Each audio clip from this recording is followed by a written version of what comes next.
If your kids are home for the summer, chances are you're already feeling overstimulated. I know that happens for me. That transition can be a little rough. Today, I'm going to be sharing with you one simple shift I do that helps me feel less overstimulated, especially in times of transition. I'm Jamie Knapp. Welcome to Inner Strength for Parents, where we use mindset to address the problems that parents face every day. So let's talk about why that overstimulation happens in the first place. Overstimulation is when your senses are on overload. Now, there's lots of reasons this happens, especially at the beginning of summer. You are seeing more than you might be used to seeing. There's more people in your house. There's definitely more stuff in your house, especially on the floor. You've probably got dishes. Maybe you have more than one person cooking. You are simply getting a lot of visual stimuli, and so that is very real. You're also getting stimuli through your ears. You've got lots of people talking, asking you questions, noise from people playing, noise from them doing all the things they're doing. And so your ears are hearing a lot. They've got questions directed to you. They're talking to each other. But as a mom, you hear it all, and your brain is trying to process all of it. Now, you've also got the stimulation happening from your mind. As a mom, 24/7, you already have a lot on your plate. You've got to manage all of the schedules. What are we eating tonight? What do I need to do? Do I need to drive someone right now? Did I pay that bill? There's so much going on in your mind all of the time. But now you're also managing everything happening with your kids. Because you're a mom, you're very, very intuitively connected to your kids. And so because of that, you can often sense their thoughts, their worries, what is on their mind. So now what's going on is you not only are managing what's happening in your mind, and trust me, it's like a 26-lane highway, but you're also managing what's happening for your kids as well. And that is just a lot. Now, if that weren't enough, you've also got what's going on inside of you, your emotions.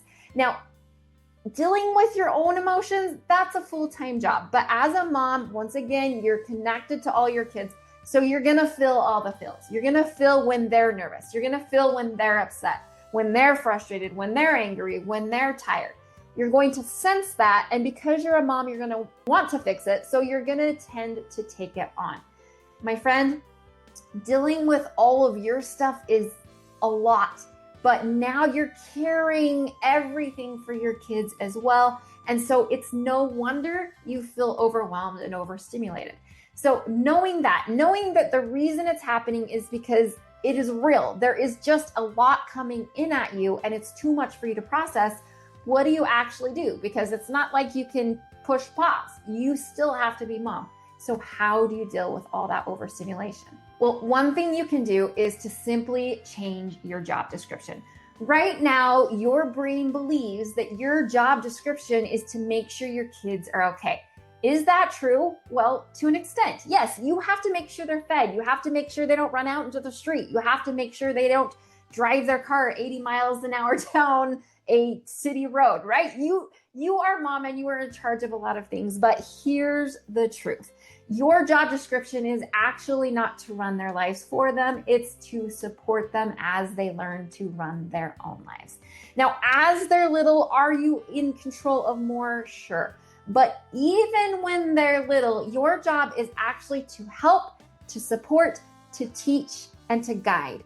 Your job is not to fix. Now, can you kiss a skinned knee better? Probably. It's a superpower you have. And so sometimes your brain translates that over into, I need to kiss everything better. I need to fix all the problems. But you actually can't, because your kid's journey is to learn and to grow, and only they can do that. You can't do it for them. So when you try to take it on, you're actually taking a whole bunch of responsibility onto yourself that you can't do anything about.